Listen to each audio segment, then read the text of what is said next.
So I'm really excited tonight, in particular, that we're co-hosting this event with PSARA, Puget Sound Advocates for Retirement Action. Yay! And I'm going to introduce Lynn Dodson right now, who is going to introduce our next speaker. Hello, everybody, and thank you so much to Indivisible for inviting us to co-sponsor tonight's event. I'm Lynn Dodson. I am Secretary of the Puget Sound Advocates for Retirement Action on the board, and also chair of our new Pierce County Committee of Puget Sound Advocates for Retirement Action. We are a multi-generational activist organization, and we work for justice, for retirement security, for dignity, and for a healthy planet for all of us. I am thrilled that Steve Bauck is here tonight to talk with you. And he's also on the board of directors of the Puget Sound Advocates for Retirement Action, and he co-chairs our Social Security Task Force, which also works with the National Social Security Works Organization. He was a longtime director of advocacy and partner food program relations for Northwest Harvest, an active member in Wallingford Indivisible, and I just learned tonight, a former pastor. So please welcome Steve Bauck to talk to us about Social Security.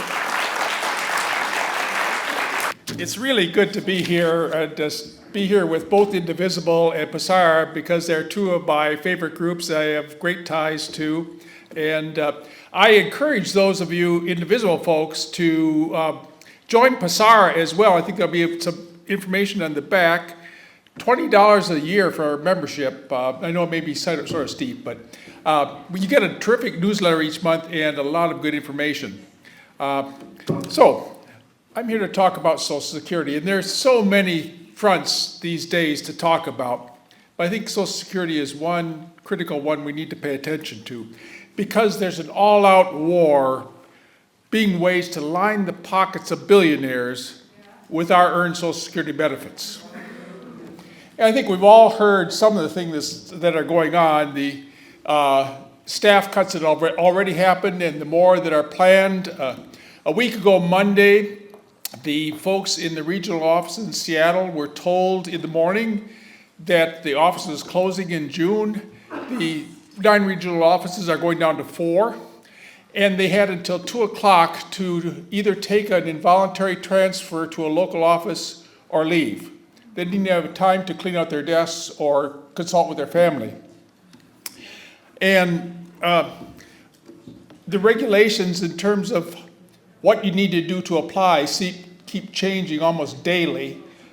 But the result at this point is, we're in a context where even before this, the ratio of staff people of Social Security to the beneficiaries was at a 50-year low in 2022. Biden raised it a little bit, but it's still exceedingly low.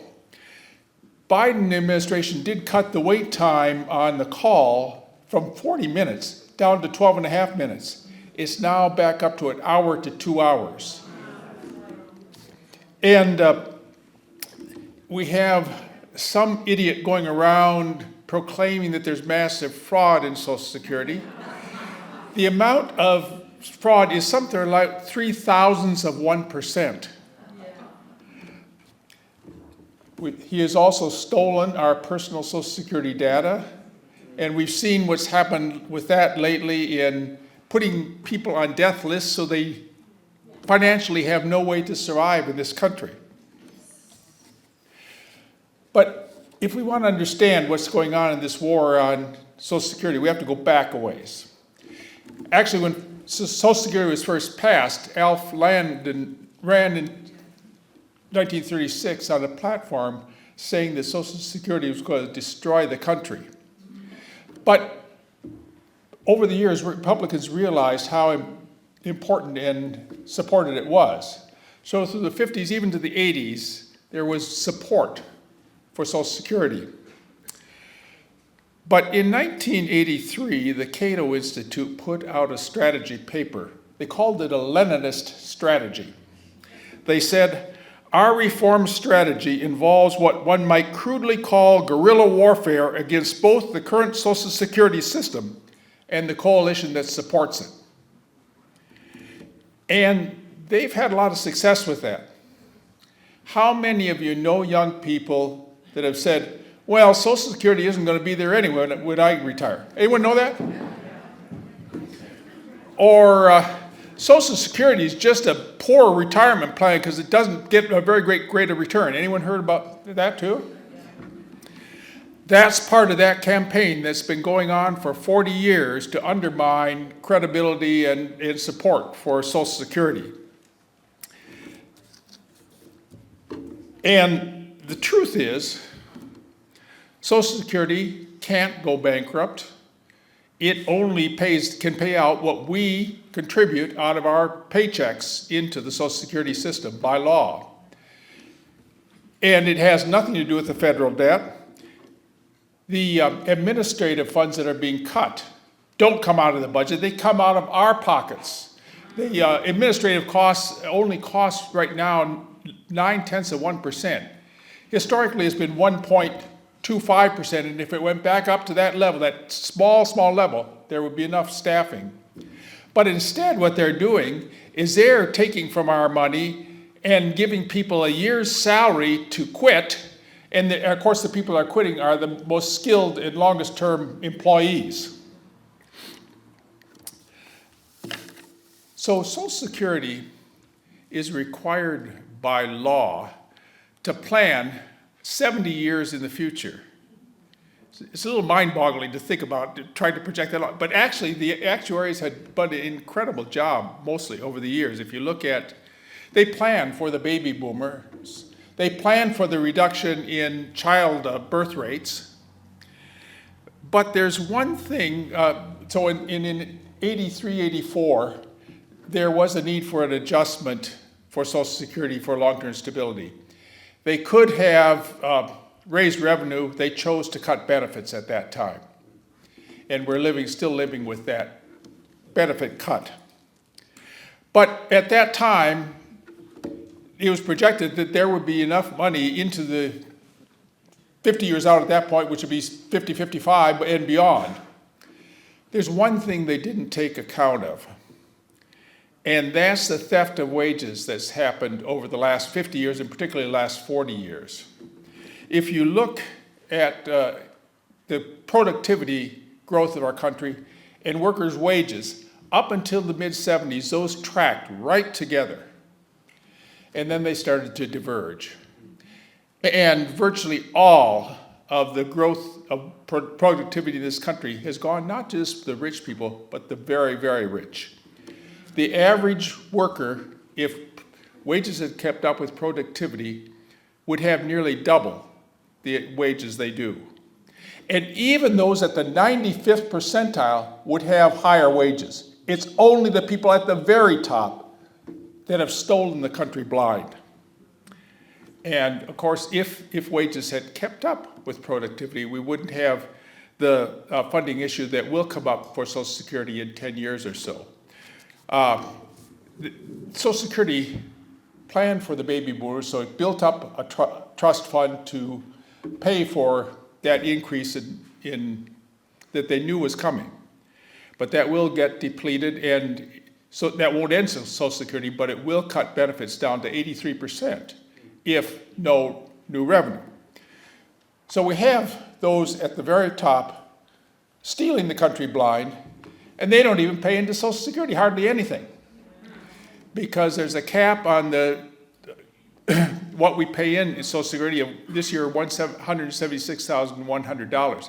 Now, we also pay in for Medicare. There's no cap on that. In fact, the rich pay a little higher percentage. But for Medicare, they pay nothing, or for Social Security, they pay nothing above that. If that cap was eliminated, we'd solve most of the problems that we have. So we need to communicate them. Now, we think of Social Security and we think of people retired. But the reality is 30% of Washington households receive Social Security. It's people who are retired, but it's also people on disability. And for 2/3 of people on disability, they don't have any other disability insurance except Social Security. And it's also people like my wife, who had a parent die, her father died when she was 9 years old, and all the family had to survive was the survivor benefits for Social Security. The way I like to think about Social Security is to think back to when you first started working. Any of you know how, if you're going to die young and leave dependents in need of some income? Anyone? Anyone know if you're going to become disabled along the way? Did you know when you're going to retire, how long you're going to live in retirement, how much money you're going to have? Social Security, we pool our money to provide insurance that gives us a basic source of income to meet all those things. And the conservatives hate that notion of Social Security as insurance. They want to convince folks it's just a retirement savings plan. And like we have our individual accounts, we don't. We pool our money together and share those benefits. And we need to make sure people understand that is how it works. And we need to help people understand who it is that is responsible for the shortfall that will happen in 10 years. So what do we do at this point? Well, you're having a rally at a Social Security office next week, and that's great. And it's both to support those stressed out workers, and it's also to say it's outrageous what's happening to destroy Social Security. And why is that happening? Anyone know how much money we put into Social Security every year? Anyone have a guess? Nationally? 1.5 trillion, over 1.5 trillion dollars. You think the financial sector would like to get their hands on that and privatize that? That's what this is about. Now, probably for those of us like me that are already receiving Social Security, they would try to preserve our benefits and just destroy Social Security for everyone else if they could do that. But financially that's hard to do. But that's the goal, and that's what that Cato manifesto laid out very clearly. That's what a person at the Heritage Foundation who worked very closely with Project 2025 explicitly talks about, is how to privatize Social Security. Create enough chaos, create enough distrust in the system to be able to do that privatization. So, having rallies like that is great, keeping up visibility. But I think the most important thing is sharing stories. Sharing stories from our own life of how important Social Security has been for ourselves, our parents, our grandparents, and also sharing stories about how those that tell the truth about Social Security, about it being insurance, giving people a different frame to think about Social Security that undermines that eroding of support for Social Security that's been so successful among the conservatives for so many years. There are two bills currently in Congress sponsored by John Larson, who is the sort of the Social Security person in Congress. One is the Keep the Field Offices Open, Social Security Field Offices Open Act, and the other is the Protecting America's Social Security Data. Those aren't going to go anywhere in a Republican Congress, but it's important that they get co-sponsors. And I can tell you that both Representative Strickland and Representative Randall have signed on as co-sponsors, so good for them on that. But there are still a lot of Democrats around the country that haven't, and we need, we need to figure out what we do in progressive areas to support those who are not in progressive areas and to help people understand what's really happening. The Social Security issues affect everybody. It doesn't matter whether they're blue or red or whoever they are, wherever they are. And we need them to understand clearly what's happening, and so they get as angry as they should be. And we can do that we use social media at the rally next Tuesday. Take pictures, share those pictures on Facebook and Instagram or whatever, and help people learn what it is that is really happening around Social Security. So with that, I'll be glad to take some questions. Yeah. When I was younger, my dad was born in 1919. Yeah. There was something about a gap in the Social Security payment that affected my father. Or do you know that? Well, There was something that kept happening there. in their payment, like. Yeah, I don't know. There certainly in the initial implementation of Social Security, it was sort of staged in, but that's not been true since the early 50s. Right, and I think that's where they were talking about. Yeah, it could be. Dad didn't get the right amount of Social Security. I don't know, he had 6 jobs with 7 kids.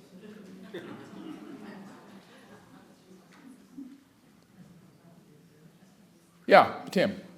Steve, you mentioned earlier the cap. And I've heard the term scrap the cap. No, have you really? Can you explain that? Yeah, and that is that we only pay in Social Security on our first $176,100 of income. If we get rid of that cap, then those above that income would have to pay the same rate we do.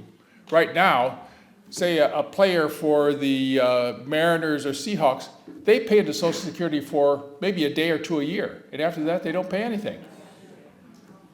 So if we scrap the cap, they would have to pay. It's my understanding that immigrants who are not here legally, who have social security numbers that they get so they can work, that actually don't work, they never intend to collect, are actually helping keep Social Security afloat. That's true. Declaring them all dead is going to hasten problems. Yeah, it will. Not a huge amount, but yes, it will. They are supporting the rest of us. That is true. How is the Social Security Trust Fund invested, and does the federal government borrow money from the trust fund? So that's a source of great confusion too. So that by law, the Social Security trust funds are put into a special series of treasury bonds as the most stable, to this point, most stable and secure form of investment that's possible. So yes, they're funding the federal government, so is anyone that has treasury bonds. But it's just, they're there as the most stable, secure source of funding that doesn't get a great rate of return, but it's sure we know what's going to be there, or say all to this point. But yeah, a lot of people think, the reason there's a problem with Social Security is because it's funding the deficit. Well, no, that's not really true. Well, yeah, it would be tricky because we don't have individual accounts. It's all pooled money that we put in to support those who are in benefits now, the same way any other insurance works. So to change that, you would have to provide a huge source of income or revenue to pay out those who are in the system now and set up accounts for people. It'd be a massive issue and change. That's why it's so important to create so much chaos and really undermine completely confidence in Social Security. The only way that is possible to create the kind of massive change that would be needed and massive revenue to switch that system. Yeah. Trump has said repeatedly, I'm not going to tamper with Social Security. I don't believe anything that comes out of his mouth. Do we have any information about what's really going on? I mean, we know what Elon's opinion opinion is of Social Security. Is he potentially willing, does anybody know, to put the brakes on some of the real crazies in the administration who do want to privatize and, get rid of? If you listen carefully to what Trump hasn't said, he's not going to touch Social Security. He's not going to touch Social Security benefits. Right, yeah. So what he's saying, I don't think I don't trust a word he says on anything. Why would we? But that's language to say, we know the power of seniors, and Bush had that. Bush tried to privatize it. He got killed on it. So they would try to do something where they maintain benefits for those of us on it now and shaft everyone else in the future. Yeah, and then back there. Sir, given a lot of history, and I appreciate that because some of that I got no idea about, but what can we do? Her thing is, given all this history, what can we do? Things like, we face that on every issue we have at this point. And my immediate response, do whatever we can do and raise hell in every way we can on every issue we can and sustain it. But I think on Social Security, what is really important is sharing stories in as many ways as we can. I think social media is, I'm not a social media person personally, but I think many of you are. It's sharing both personal stories, sharing those also with newspapers, with Congress people, but also sharing what the reality of Social Security is with family, with friends across the country.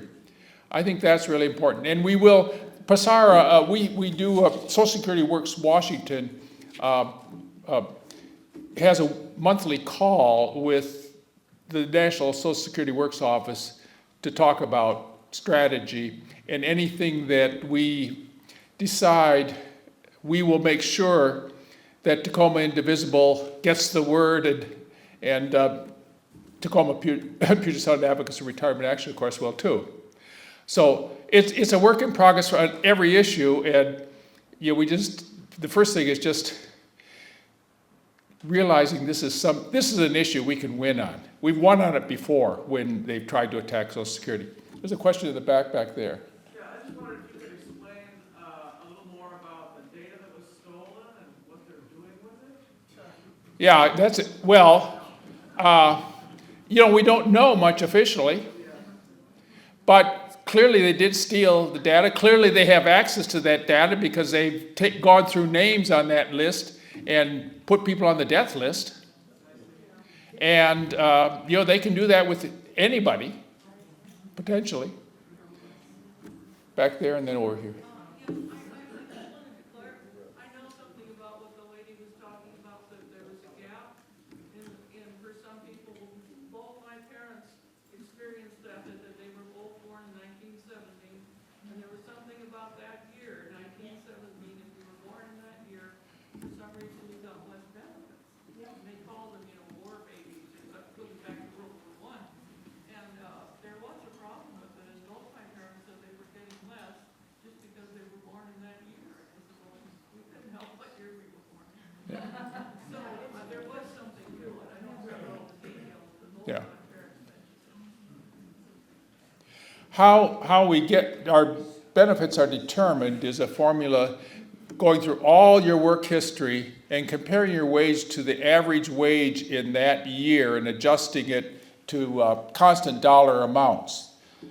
That's used as a formula, and then we get 90% of the first amount, then 30%, and then 15%. So it is scaled so that those that need it the most get the most, but we all get some benefit from the more we earned up to the limit. There was a question back, and then you'll, back there, and then, here, there, and here. Here? Okay, sorry. Well, I was just gonna say, I think one of the things we can do is accept they're talking with Mike that just both, there's gonna be so many cuts and we're just so we don't know what's gonna happen with money here, that I think just reaching out to our state legislators and trying to move towards a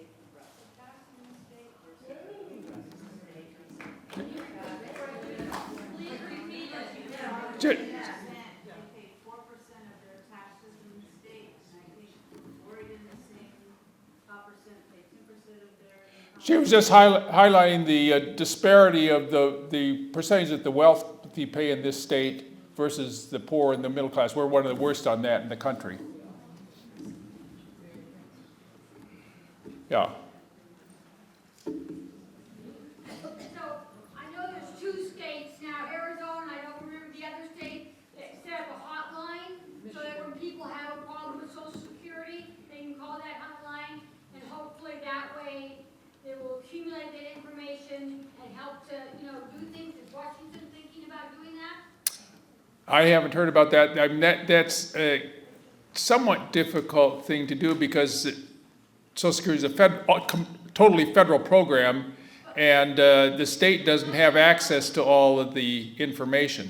But the Attorney General, like in Arizona, spoke out when she set up her hotline, and she said that, if people are calling in, it will give them the ammunition to do a lawsuit against. That could be possible, yeah. I was hoping other Yeah. states are gonna do that, I Yeah. didn't know if Yeah. Washington was one of those. Yeah. Arizona and Michigan, and it was the Attorney General.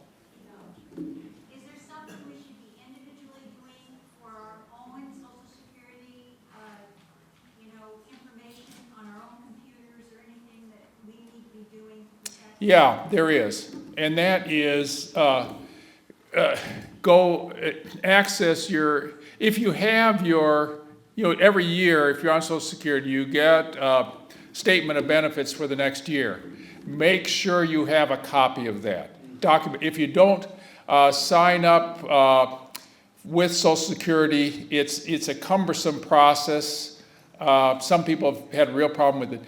But then you can have an account there and you can get your information there. But you want to have a copy so that if they do crash the system, you can prove what your benefits you're getting. Can we have just one more question? Okay, sure. Okay.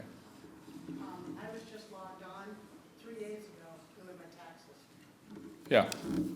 on Social Security, and none of my statements were available. Just FYI. So you might want to check under. Oh, okay. This is the last question. Yeah, go ahead. So on the privatization, can you speak more on that or whatever information you have on it? The reason I'm asking is because not understanding what that means. If I think, I work in healthcare, and when I think privatization, I think managed care. So when I heard somebody saying, you're taking over like the jails and stuff in different places, then they're gonna be the, private organization who runs Social Security, take care of them. No. Privatization means something a little different in Social Security. What I wanted to ask you to explain about was because that's an argument that I don't hear people explain. Well, yes, in general, we're opposed to it, because it's Trump, right?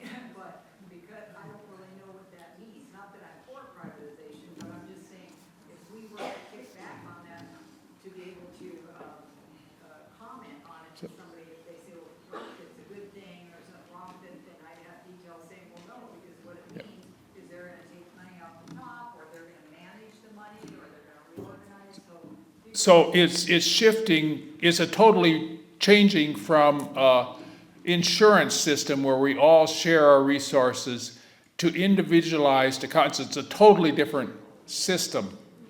So it's not just a privatizing of the present Social Security, it's blowing it up completely and just having individual retirement accounts. Yeah, and then of course, the financial sector takes their cut.